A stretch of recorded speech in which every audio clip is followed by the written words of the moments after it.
Following the disastrous Battle of Stalingrad, which ended on February 2, 1943, Adolf Hitler and the German General Staff were desperate to regain the initiative on the Eastern Front. On May 3, Hitler met with Germany's major generals in Munich to decide battle strategy. A plan conceived by General Erich von Manstein called for luring Russian forces to attack a 75-mile bulge in the German lines. A German retreat toward the Dnieper River would cause attacking Russian forces to overextend their lines. A reinforced German army would counterattack on the flanks, causing severe damage to Russian forces. Hitler, however, preferred a more aggressive plan in which Germany would strike first instead of waiting for a Russian attack. This plan was proposed by his chief of the Army General Staff, Kurt Seitzler. It called for an attack by elite German divisions on a Russian 150-mile-wide bulge that stretched from the city of Kursk to north of the industrial city of Kharkov.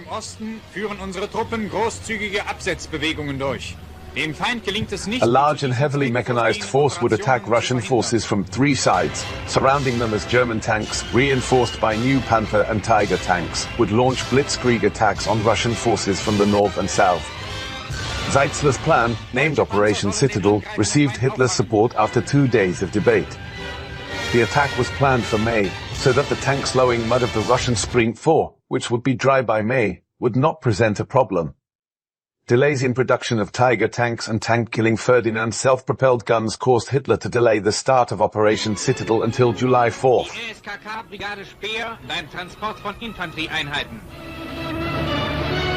Meanwhile, Russia's spy network codenamed Lucy was able to obtain many details about the operation. The Russian commander, Marshal Georgy Zhukov, ordered deep minefields, consisting of hundreds of thousands of anti-tank and anti-personnel mines, to be set along the salient at Kursk.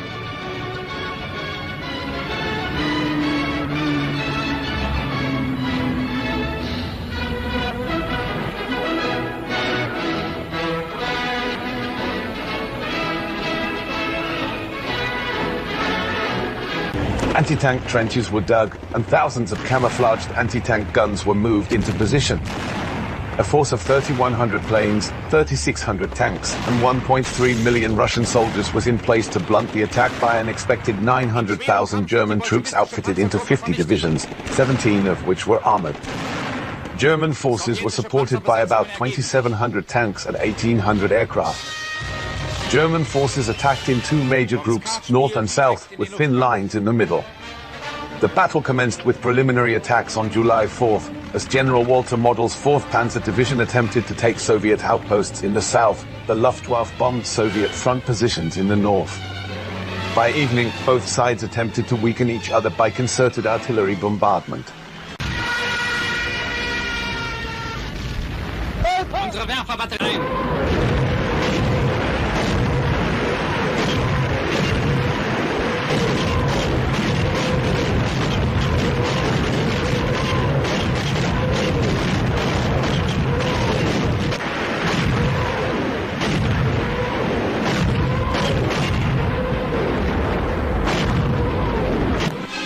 The major clash came on July 5th, as the Russian Air Force attempted to obliterate Luftwaffe bases.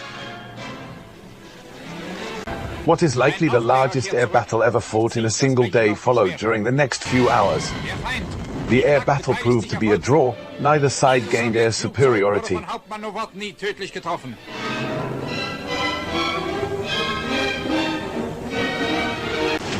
However, the new Soviet Illinois II, formidable ground attack plane, the Yak-9 Soviet fighter plane, and the skill of Soviet pilots proved to be a match for the formidable German Luftwaffe.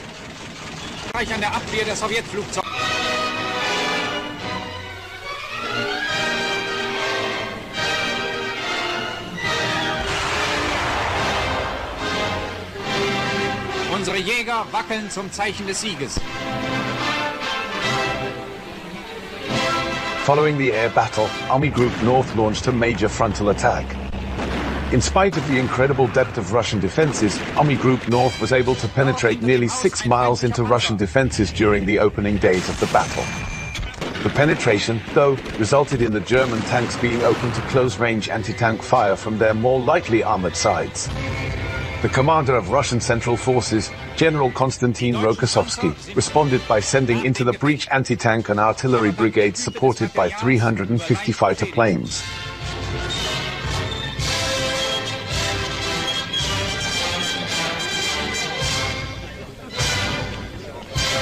By July 7th, the northern attack ground to a halt as the Germans lost 25,000 soldiers and 200 tanks. Southern German forces under General Hermann Hoth, which consisted of 600 tanks and 300,000 soldiers, pressed on the attack by swinging south of Russia's defense line. The southern forces wound up 50 miles southeast of Kursk, near the small village of Prokhorovka. Their movements, however, were closely followed by the Russians. On July 12th, the largest tank battle in human history took place at Prokhorovka, as 1,500 tanks maneuvered to destroy each other at relatively close range in the middle of blinding dust. The situation nullified the advantage new German tanks had in armament and firepower over the Soviet T-34 tank, the staple of the Russian army, which had not undergone significant improvement since the start of the war.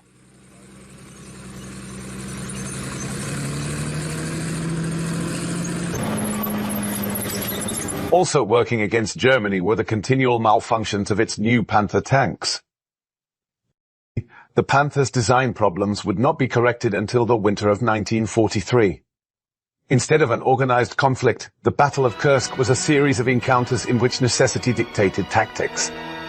German technical advantages were more than offset by Russian numerical advantages. By the end of the day on July 12th, German forces had lost 350 tanks and 10,000 soldiers. A Russian counteroffensive led remaining forces under General Hoth to stage a tactical retreat. By July 23rd, Hoth's forces were driven back to where the ill-fated Operation Citadel had begun. Meanwhile, continued attacks on the southern front led to the liberation of the city of Kharkov on August 23rd. On July 12th in the north, Zhukov had launched a counteroffensive against surviving German forces. Within 3 weeks, Zhukov would retake the city of Oral.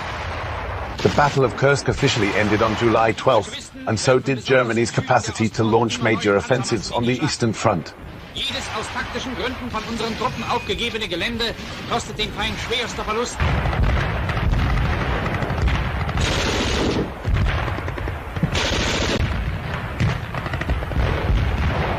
Diese Kampfbilder des gefallenen Kriegsberichters Sengewitz. Ein bolschewistischer Schützenangriff wird von unseren Grenadieren abgewiesen.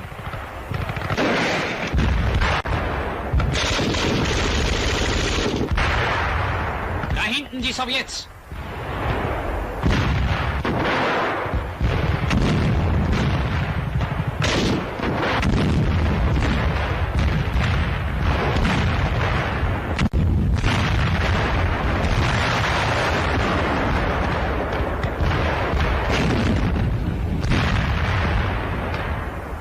The date also marks the official beginning of the Russian juggernaut, which pushed German forces out of Russia and much of Eastern Europe back to the very gates of Berlin.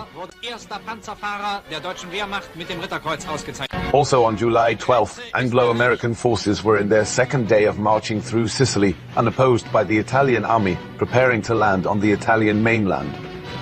For Hitler, this meant withdrawing key units from Russia to meet his newest crisis. Angered at the General Staff, which came up with the idea of the failed Operation Citadel, Hitler withdrew into increasing isolation. No longer trusting his generals, Hitler micromanaged most future troop movements.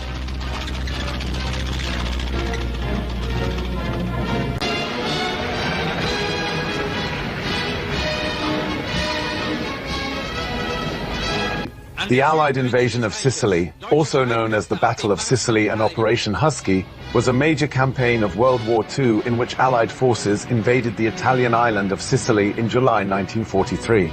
These events led to the ousting of Italian leader Benito Mussolini and the fall of his regime, which was replaced by a new government.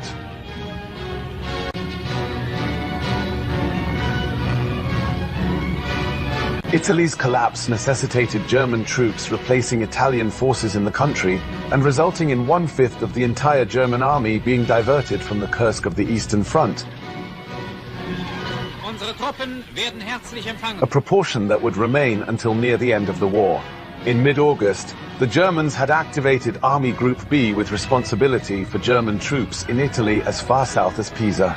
Army Command South under Albert Kesselring continued to be responsible for southern Italy, and the German High Command formed a new army headquarters to be Army Command South's main field formation.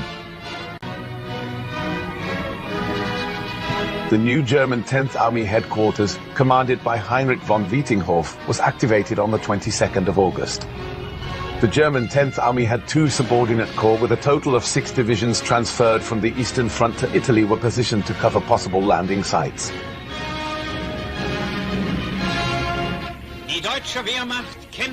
Under Hermann Bork's 14th Panzer Corps was the Hermann Göring Airborne Panzer Division, 15th Panzer Grenadier Division and 16th Panzer Division, and under Traugott Herr's 76th Panzer Corps was 26th Panzer Division, 29th Panzer Grenadier Division and 1st Parachute Division.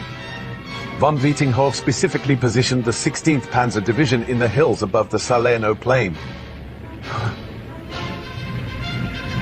Although one of the shortest battles of World War II, the Battle of Kursk was the largest tank battle in the history of warfare and is considered a major turning point in the war. Although the German army lost its capacity to launch any further offensives on the Eastern Front, and it began a long tactical retreat while a reinvigorated Soviet army began an advance that led to the gates of Berlin. It was clear that the fall of the Third Reich was not a matter of if but of when. The Battle of Kursk also stands as testimony to the Red Army's coming of age. Defensive tactics perfected by the Russians were able to stop German blitzkrieg tactics. Russian counter-offensive tactics led to the retreat of German forces, providing the opportunity to plan strategic offensive maneuvers.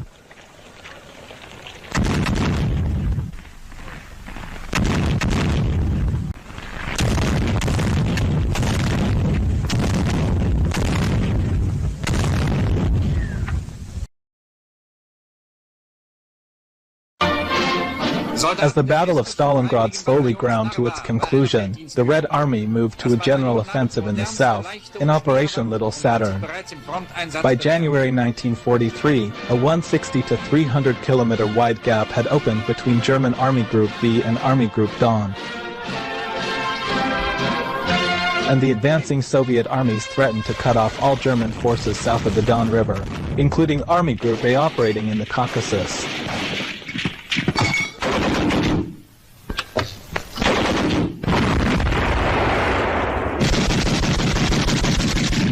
Army Group Center came under significant pressure as well. Kursk was retaken by the Soviets on February 8, 1943, and Rostov on February 14th. The Soviet Bryansk, Western, and newly created Central Fronts prepared for an offensive which envisioned the encirclement of Army Group Center between Bryansk and Smolensk.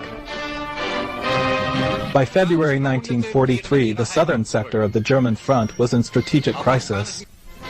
Since December 1942, Field Marshal Erich von Manstein had been strongly requesting unrestricted operational freedom to allow him to use his forces in a fluid manner.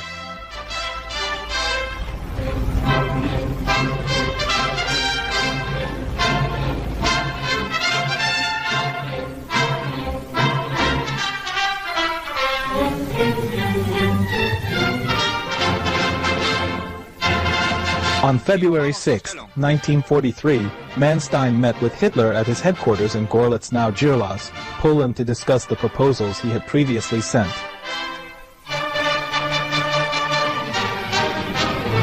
He received an approval from Hitler for a counteroffensive against the Soviet forces advancing in the Donbass region. On February 12, 1943, the remaining German forces were reorganized. To the south, Army Group Don was renamed Army Group South and placed under Manstein's command.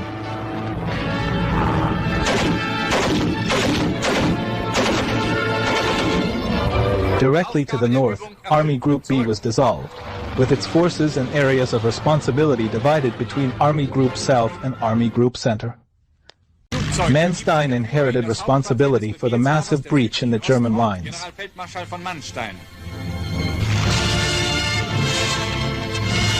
On February 18th, Hitler arrived at Army Group South headquarters at Zaporizhia just hours before the Soviets liberated Kharkov and had to be hastily evacuated on the 19th.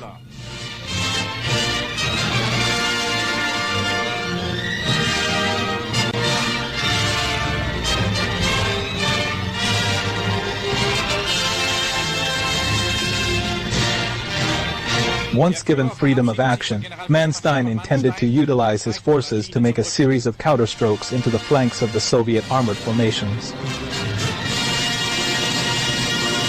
The 2nd SS Panzer Corps had arrived from France in January 1943, refitted and up to near full strength. Armored units from the 1st Panzer Army of Army Group A had pulled out of the Caucasus and further strengthened Manstein's forces. Exhaustion of both the Wehrmacht and the Red Army, coupled with the loss of mobility due to the onset of the spring Rasputitsa, resulted in the cessation of operations for both sides by mid-March.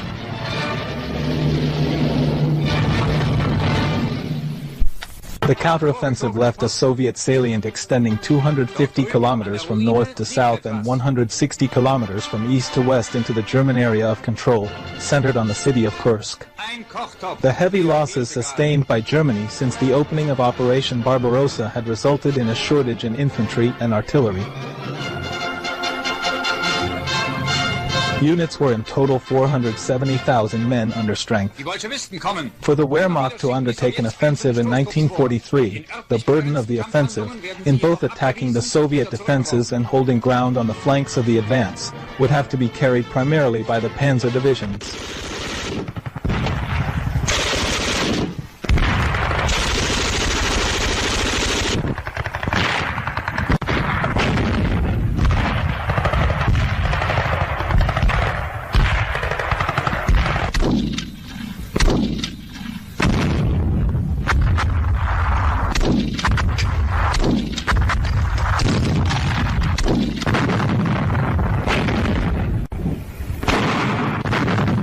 On March 10th, Manstein presented a plan whereby the German forces would pinch off the Kursk salient with a rapid offensive commencing as soon as the spring Rasputitsa had subsided.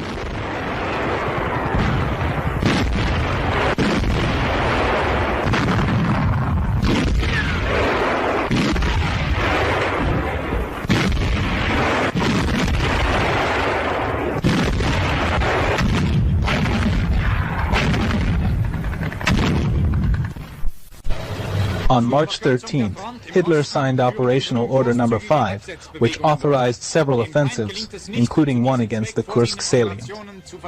As the last Soviet resistance in Kharkov petered out, Manstein attempted to persuade Gunther von Kluge, commander of Army Group Center, to immediately attack the Central Front, which was defending the northern face of the salient. Kluge refused, believing that his forces were too weak to launch such an attack.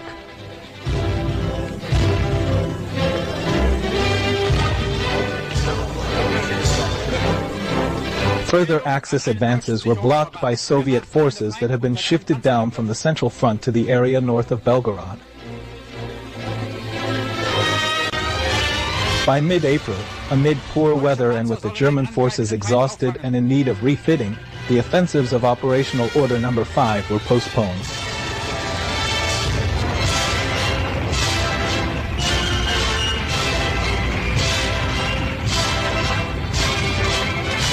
On April 15th, Hitler issued Operational Order No. 6, which called for the Kursk offensive operation, codenamed Citadel, to begin on May 3rd or shortly thereafter.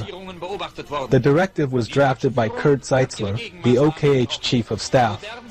For the offensive to succeed, it was deemed essential to attack before the Soviets had a chance to prepare extensive defenses or to launch an offensive of their own.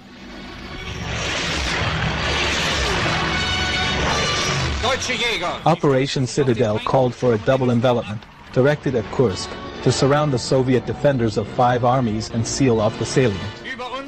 Army Group Center would provide General Walter Model's 9th Army to form the northern pincer.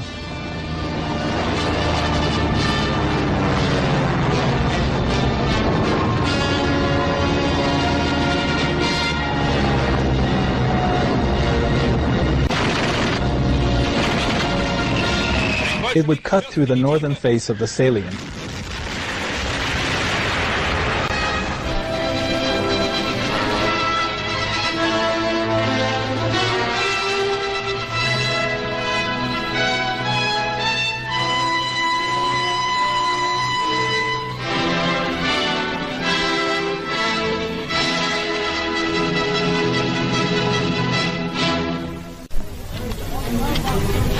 driving south to the hills east of Kursk, securing the rail line from Soviet attack.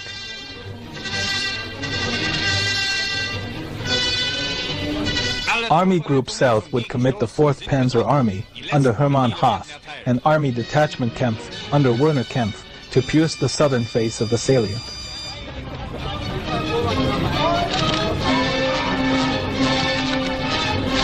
This force would drive north to meet the 9th Army east of Kursk. Manstein's main attack was to be delivered by Hoth's 4th Panzer Army, spearheaded by the 2 SS Panzer Corps under Paul Hauser.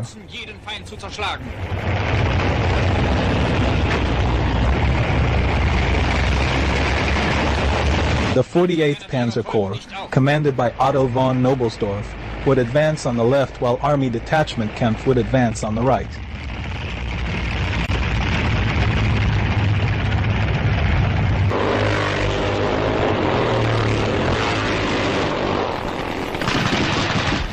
The 2nd Army, under the command of Walter Weiss, would contain the western portion of the salient.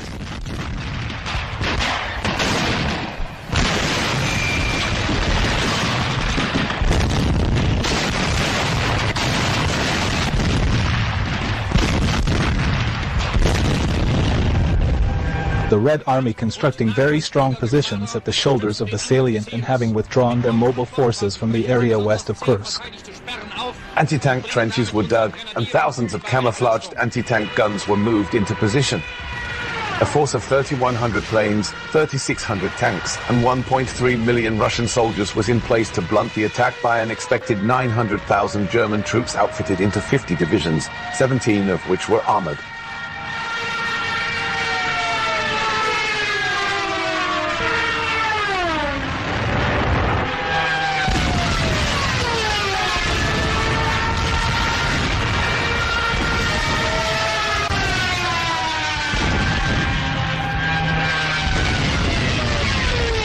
The battle commenced with preliminary attacks on July 4th, as General Walter Model's 4th Panzer Division attempted to take Soviet outposts in the south. The Luftwaffe bombed Soviet front positions in the north.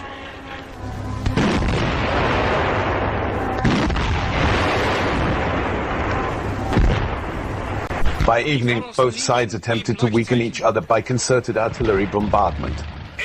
The major clash came on July 5th, as the Russian Air Force attempted to obliterate Luftwaffe bases. Following the air battle, Army Group North launched a major frontal attack.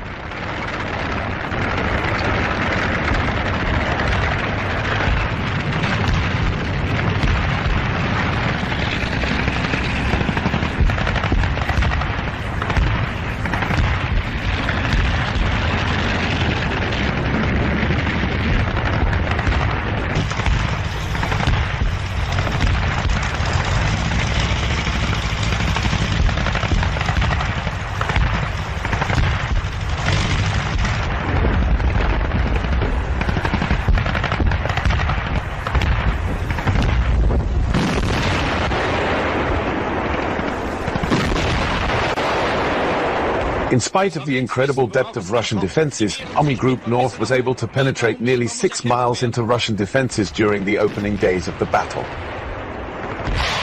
The penetration, though, resulted in the German tanks being open to close-range anti-tank fire from their more lightly armored sides. The commander of Russian Central Forces, General Konstantin Rokossovsky, responded by sending into the breach anti-tank and artillery brigades supported by 350 fighter planes. By July 7th, the northern attack ground to a halt as the Germans lost 25,000 soldiers and 200 tanks.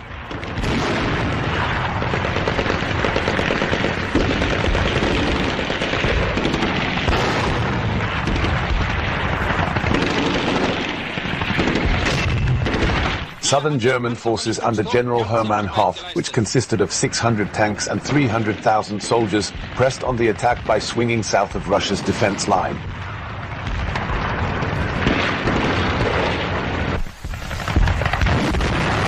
The southern forces wound up 50 miles southeast of Kursk, near the small village of Prokhorovka.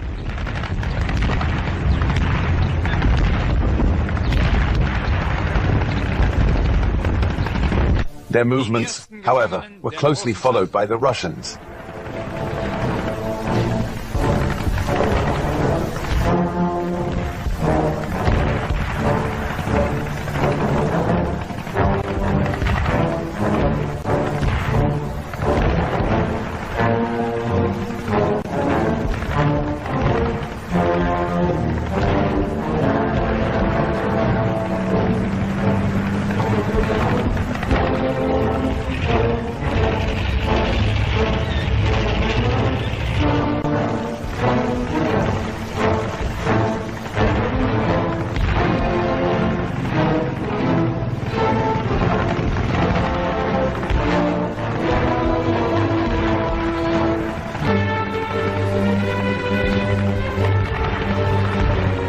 On July 12th, the largest tank battle in human history took place at Prokhorovka, as 1,500 tanks maneuvered to destroy each other at relatively close range in the middle of blinding dust.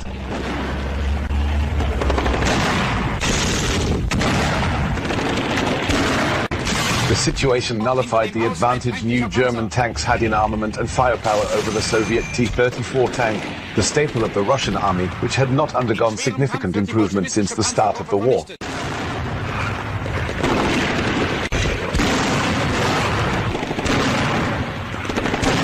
Instead of an organized conflict, the Battle of Kursk was a series of encounters in which necessity dictated tactics. German technical advantages were more than offset by Russian numerical advantages. By the end of the day on July 12th, German forces had lost 350 tanks and 10,000 soldiers.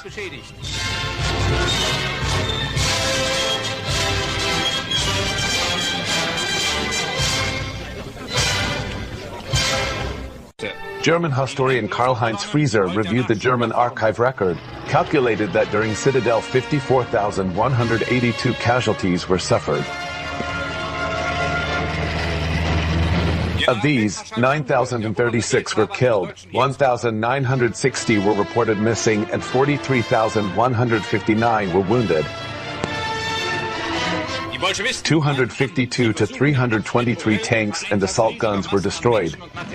Russian historian Boris Sokolov places the losses of the Soviet army much higher, giving the figures of 450,000 killed, 50,000 missing, and 1.2 million wounded throughout the course of the battle.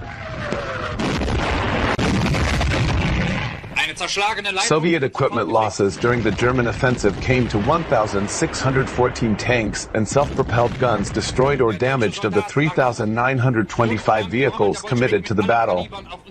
Soviet losses were roughly 3 times those of the Germans. On the evening of July 12th, Hitler summoned Kluge and Manstein to his headquarters in East Prussia. The Western Allies had invaded Sicily.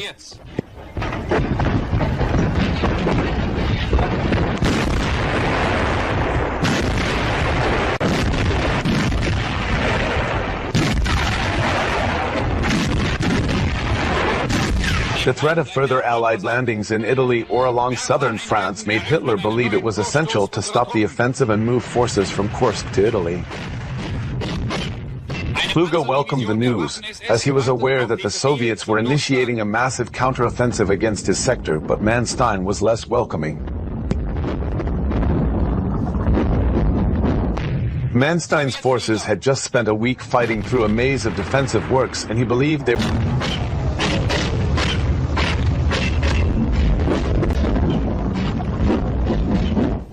The offensive continued in the southern part with the launch of Operation Roland on July 14th. The orders for Operation Roland were issued in the closing hours of July 13th, 1943.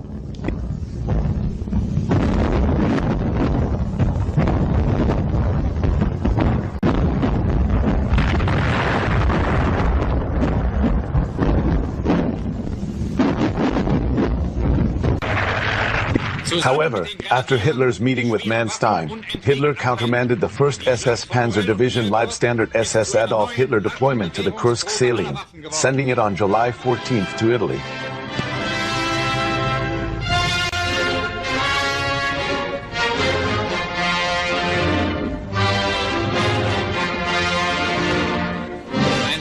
The assault began at 4 o'clock on July 14th. Following a brief artillery barrage, the 4th SS Panzer Grenadier Regiment der Führer of Das Reich struck out for the high ground southwest of Prokhorovka.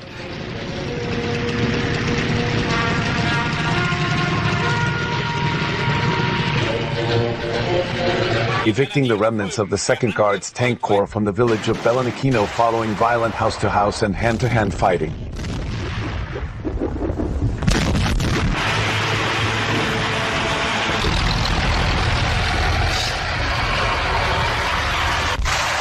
Das Reich's 2nd SS Panzer Regiment fought off a series of counterattacks and forced the Red Army units to withdraw eastward to a new line. Division of the 3rd Panzer Corps made contact with Das Reich, but Trufanov, commanding the Soviet forces in the gap, was aware of the threat and conducted a fighting withdrawal.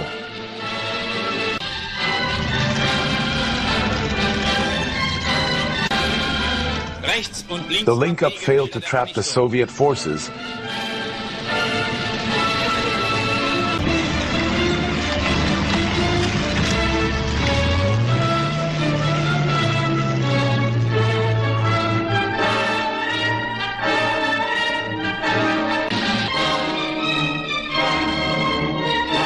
though they abandoned a substantial number of their anti-tank guns.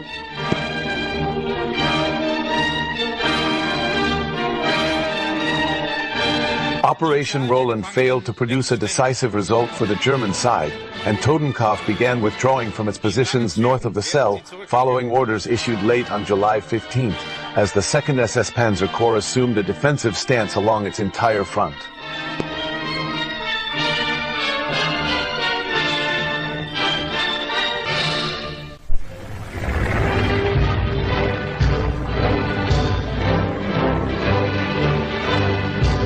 On July 17th, the Soviet southwestern and southern fronts launched a major offensive across the Meuse and Donets rivers against the southern wing of Army Group South, pressing upon the 6th Army and 1st Panzer Army.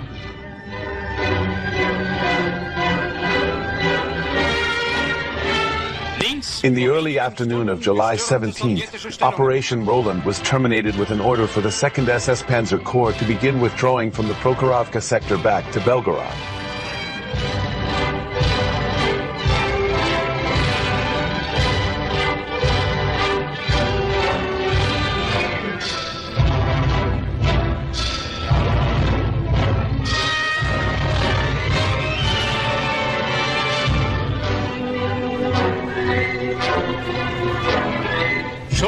The German forces of the 3rd Panzer Corps and the 2nd SS Panzer Grenadier Division Das Reich of the 2nd SS Panzer Corps attempted to envelop and destroy Soviet forces of the Voronezh front.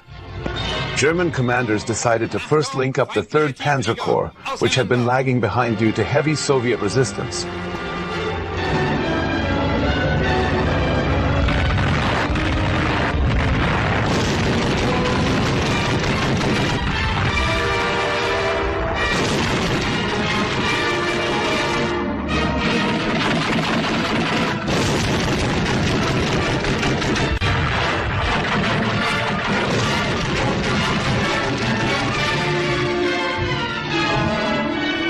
The 2nd SS Panzer Corps, in order to consolidate the German positions into a continuous front line without inward bulges and enable the 2 Panzer Corps to overrun Soviet forces defending Prokhorovka together.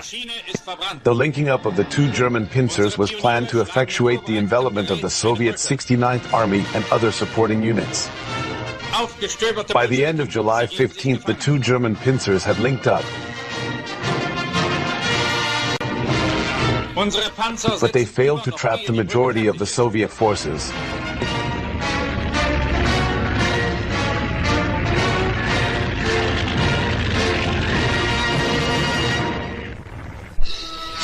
Das Reich and Totenkopf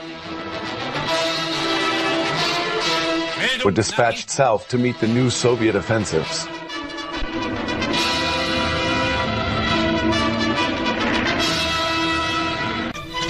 During Operation Citadel, the Luftwaffe flew 27,221 sorties in support with 193 combat losses.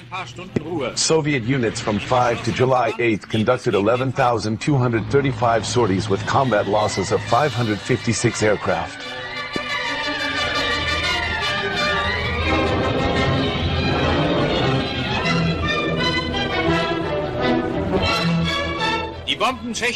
Germans were destroying Soviet aircraft at a ratio of 1 minute and 2.88 seconds.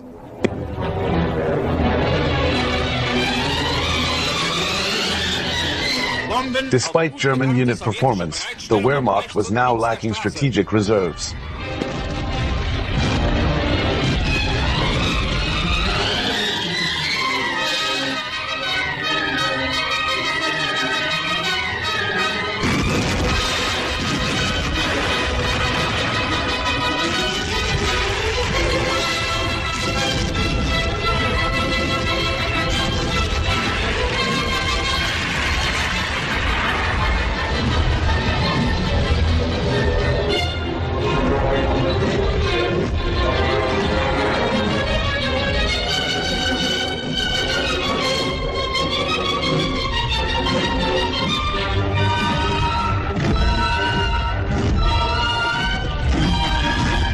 In late 1943, just 25% of Luftwaffe day fighters were on the Eastern Front, due to British and US air attacks on Italy and Germany.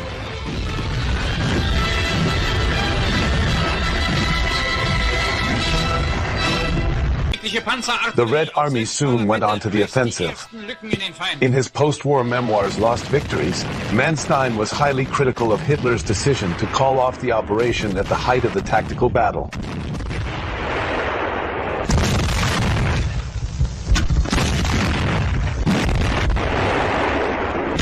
For the first time, a major German offensive had been stopped before achieving a breakthrough.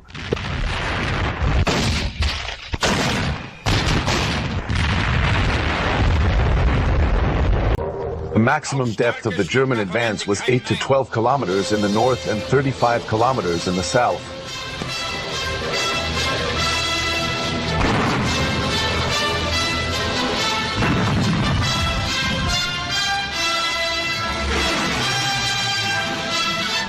The Germans, despite using more technologically advanced armor than in previous years,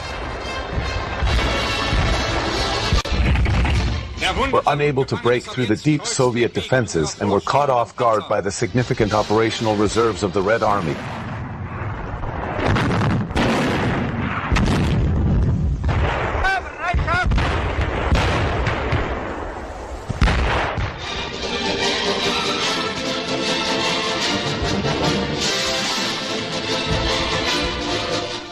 This result changed the pattern of operations on the Eastern Front, with the Soviet Union gaining the operational initiative. The Soviet victory was costly, with the Red Army losing considerably more men and material than the German army.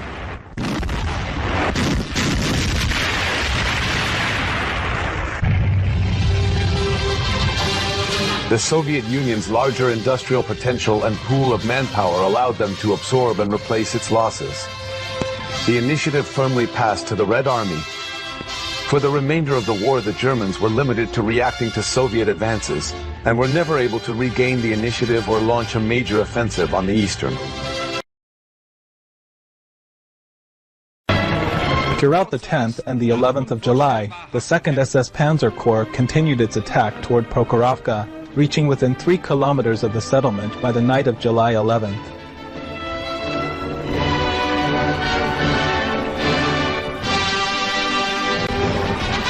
That same night, Hauser issued orders for the attack to continue the next day. The plan was for the 3rd SS Panzer Division Totenkopf to drive northeast until it reached the Kardashuka-Prokhorovka road. Once there, they were to strike southeast to attack the Soviet positions at Prokhorovka from the flanks and rear. The 1st SS Panzer Division Leibstandard and 2nd SS Panzer Division Das Reich were to wait until Totenkopf attack had destabilized the Soviet positions at Prokhorovka.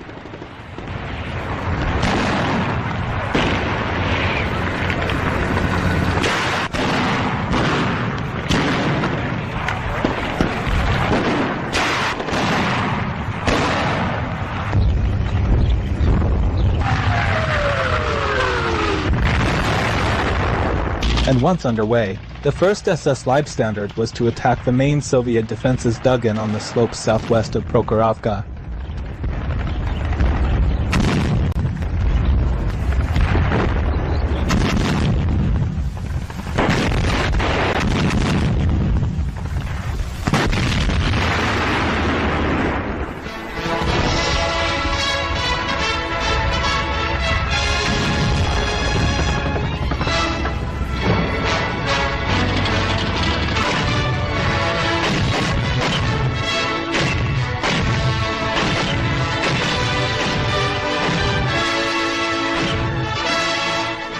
To the division's right, the 2nd SS Das Reich was to advance eastward.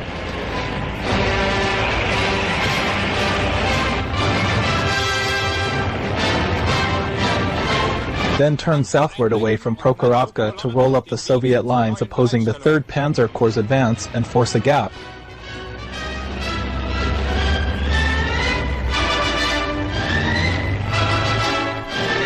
During the night of July 11th, Rotmistrov moved his 5th Guards Tank Army to an assembly area just behind Prokhorovka in preparation for a massive attack the following day.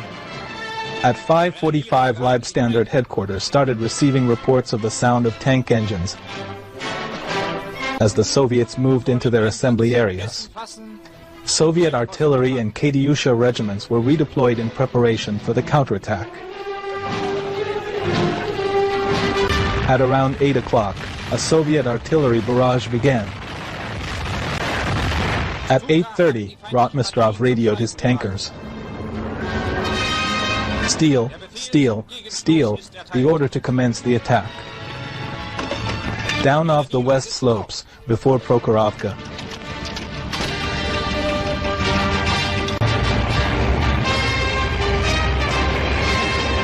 Came the massed armor of 5 tank brigades from the Soviet 18th and 29th Tank Corps of the 5th Guards Tank Army. The Soviet tanks advanced down the corridor.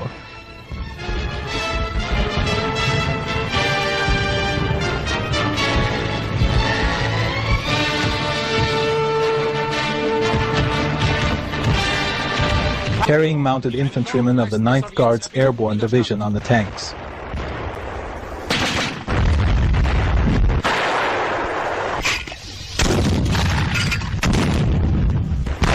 To the north and east, the 3rd SS Panzer Division Totenkopf was engaged by the Soviet 33rd Guards Rifle Corps.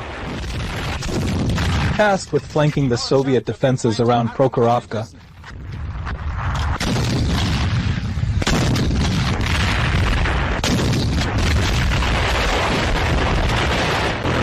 the unit first had to beat off a number of attacks before they could go over onto the offensive.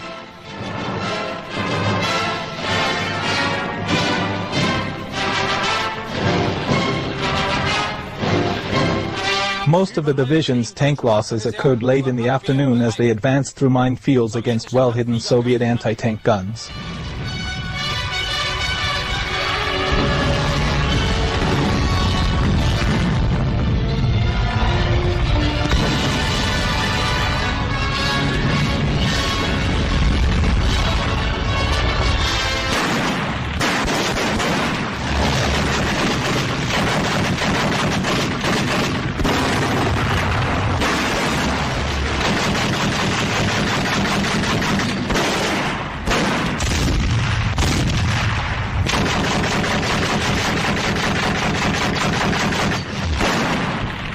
Although Totenkopf succeeded in reaching the Kartashuka-Prokhorovka road, their hold was tenuous and it cost the division half of its armor.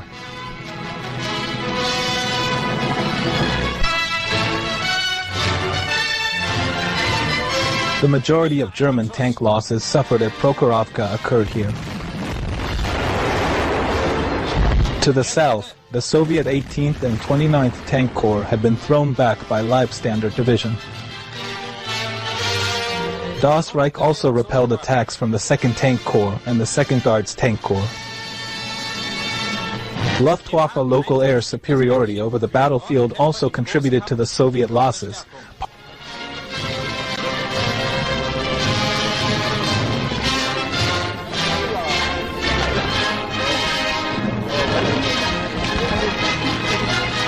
By the end of the day, the Soviets had fallen back to their starting positions.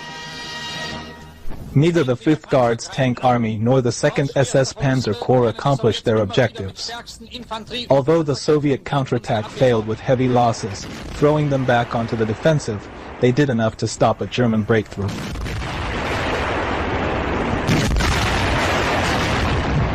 On the evening of July 12th, Hitler summoned Kluge and Manstein to his headquarters at Gorlitz in East Prussia.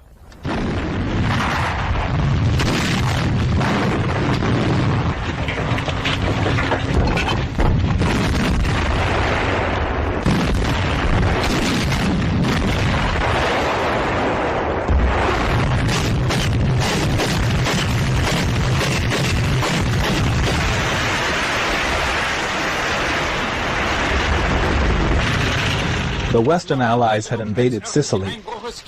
The threat of further Allied landings in Italy or along southern France made Hitler believe it was essential to stop the offensive and move forces from Kursk to Italy. Hitler ordered Manstein's reserve, the 24th Panzer Corps, to move south.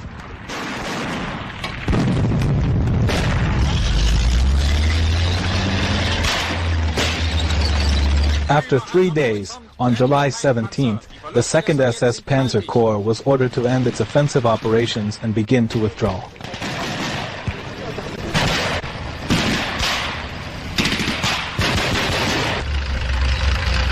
Manstein was highly critical of Hitler's decision to call off the operation at the height of the tactical battle.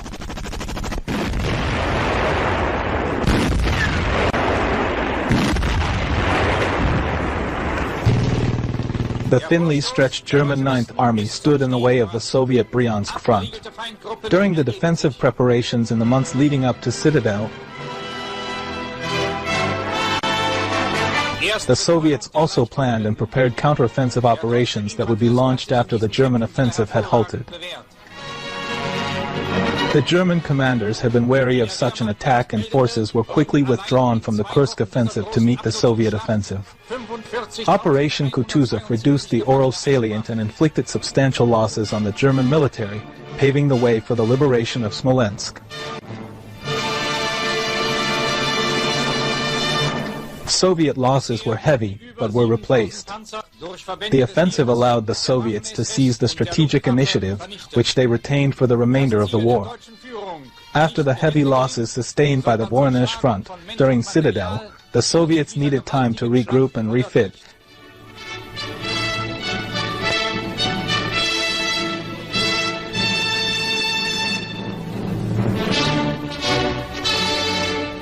Delaying the start of the offensive Operation Rumiantsev until August 3rd.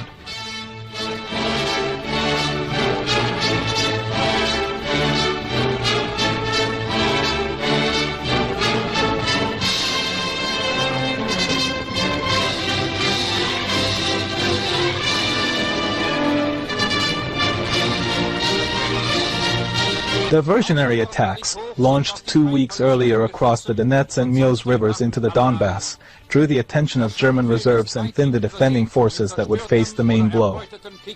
The offensive was initiated by the Voronezh front and steppe fronts against the northern wing of Army Group South.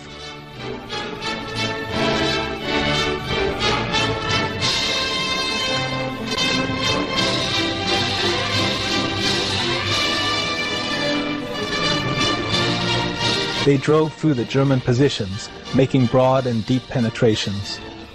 By August 5th, the Soviets had liberated Belgorod. By August 12th, the outskirts of Kharkov had been reached. The Soviet advance was finally halted by a counterattack by the 2nd SS Das Reich and 3rd SS Totenkopf divisions. In the ensuing tank battles, the Soviet armies suffered heavy losses in armor.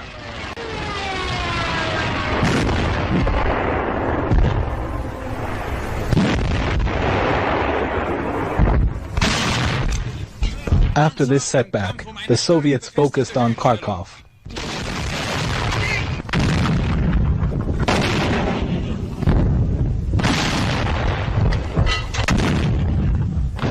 After heavy fighting, the city was liberated on August 23rd. Vor jedem Abschuss volle Deckung.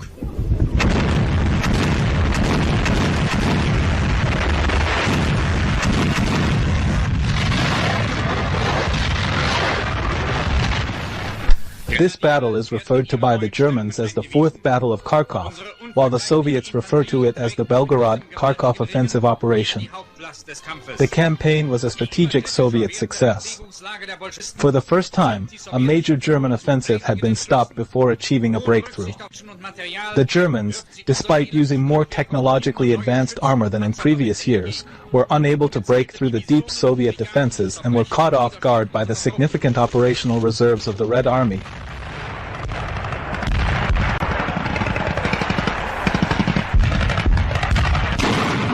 According to German medical records from the Battle of Kursk, German forces suffered up to 203,000 casualties and 2,952 tanks and armored vehicles destroyed or damaged. Half of these were recovered and repaired.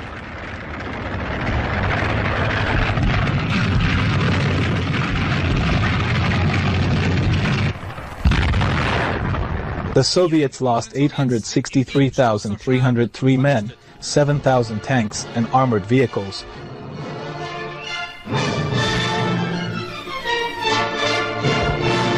3,300 aircraft, and 5,244 artillery pieces.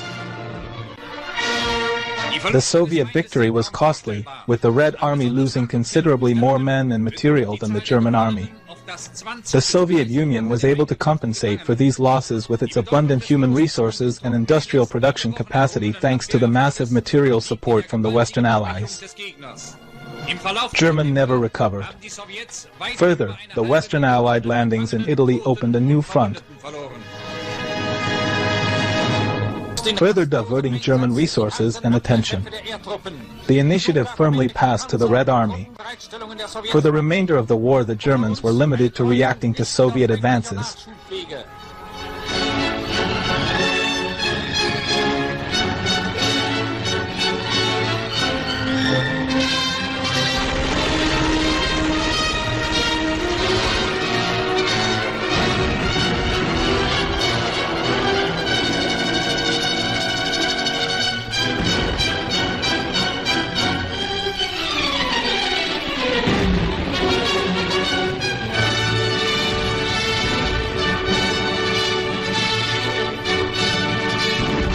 And were never able to regain the initiative or launch a major offensive on the Eastern Front.